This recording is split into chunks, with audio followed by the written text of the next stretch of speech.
وهو الذي أنشأ لكم السمع والأبصار والأفئدة قليلا ما تشكرون وهو الذي ذرأكم في الأرض وإليه تحشرون وهو الذي يحيي ويميت وله اختلاف الليل والنهار أفلا تعقلون۔ اور وہی تو ہے جس نے تمہارے کان اور آنکھیں اور دل بنائے لیکن تم کم ہی شکر کرتے ہو، اور وہی تو ہے جس نے تم کو زمین میں پیدا کیا اور اسی کی طرف تم سب جمع ہو کر جاؤ گے، اور وہی ہے جو زندگی بخشتا اور موت دیتا ہے، اور رات اور دن کا بدلتے رہنا اسی کا تصرف ہے۔ کیا تم سمجھتے نہیں؟ بل قالوا مثل ما قال الأولون قالوا أئذا متنا وكنا ترابا وعظاما أئنا لمبعوثون لقد وعدنا نحن وآباؤنا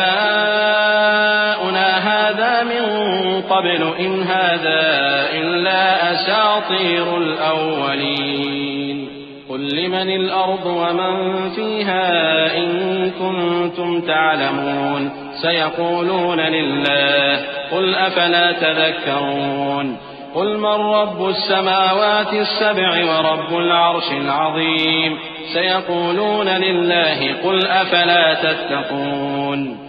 بات یہ ہے کہ جو بات اگلے کافر کہتے تھے اسی طرح کی بات یہ کہتے ہیں کہ جب ہم مر جائیں گے اور مٹی ہو جائیں گے اور ہڈیوں کے سوا کچھ نہ رہے گا تو کیا ہم پھر اٹھائے جائیں گے؟ یہ وعدہ ہم سے اور ہم سے پہلے ہمارے باپ دادا سے بھی ہوتا چلا آیا ہے۔ اجی یہ تو صرف اگلے لوگوں کی کہانیاں ہیں۔ کہو کہ اگر تم جانتے ہو تو بتاؤ کہ زمین اور جو کچھ زمین میں ہے سب کس کا مال ہے؟ جھٹ بول اٹھیں گے کہ اللہ کا۔ کہو کہ پھر تم سوچتے کیوں نہیں؟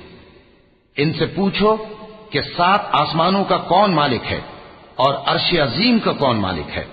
بے ساختہ کہہ دیں گے کہ یہ چیزیں اللہ ہی کی ہیں۔ کہو کہ پھر تم ڈرتے کیوں نہیں؟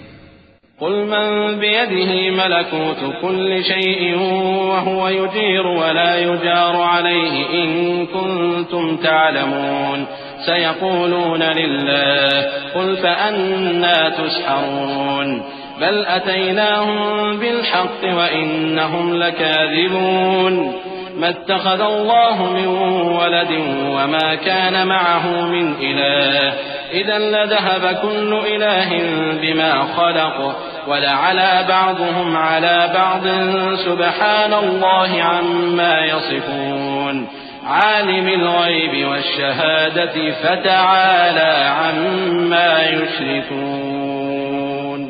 کہو کہ اگر تم جانتے ہو تو بتاؤ کہ وہ کون ہے جس کے ہاتھ میں ہر چیز کی بادشاہی ہے اور وہ پناہ دیتا ہے اور اس کے مقابل کوئی کسی کو پناہ نہیں دے سکتا۔ فوراً کہہ دیں گے کہ ایسی بادشاہی تو اللہ ہی کی ہے۔ کہو کہ پھر تم پر جادو کہاں سے پڑ جاتا ہے؟ بات یہ ہے کہ ہم نے ان کے پاس حق پہنچا دیا ہے اور یہ جو بت پرستی کیے جاتے ہیں بے شک جھوٹے ہیں۔ اللہ نے نہ تو کسی کو اپنا بیٹا بنایا ہے اور نہ اس کے ساتھ کوئی اور معبود ہے۔ ایسا ہوتا تو ہر معبود اپنی اپنی مخلوقات کو لے کر چل دیتا اور ایک دوسرے پر چڑھ دوڑتا۔ یہ لوگ جو کچھ اللہ کے بارے میں بیان کرتے ہیں اللہ اس سے پاک ہے، وہ پوشیدہ اور ظاہر کو جانتا ہے، اور مشرک جو اس کے ساتھ شریک ٹھہراتے ہیں اس کی شان اس سے بلند ہے۔